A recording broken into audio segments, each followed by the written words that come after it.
Michelle didn't expect to be invited to the office happy hour, but there it was, an email reminder in her inbox. She smiled to herself. Funny how life worked.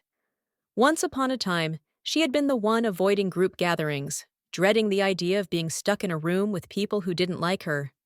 But now, well, things were different. Michelle showed up that evening, ready to keep things light and professional, but she couldn't help noticing the woman sitting by herself at the far end of the room. The former bully, sipping on something fizzy and scrolling through her phone. Michelle could see the same old loneliness she used to feel reflected in that woman's posture, like she didn't quite know where she fit in anymore. Michelle thought about walking over to her, striking up a conversation. But what would she say? Hey, remember when you used to make my life miserable? No, that wouldn't work. She sighed and turned back to her group, feeling the weight of what hadn't been said. Later that evening, as the happy hour was winding down, Michelle caught sight of the woman slipping out quietly, unnoticed by the others.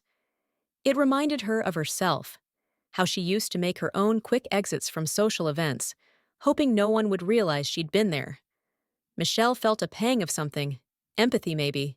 The bully had hurt her, yes, but hadn't they both paid a price? Loneliness has a way of following you, even when you've outgrown the reasons you're lonely in the first place. Michelle didn't follow her. Not that night.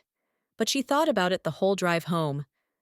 What would it have been like if someone had reached out to her back then? What if someone had taken the time to ask if she was okay?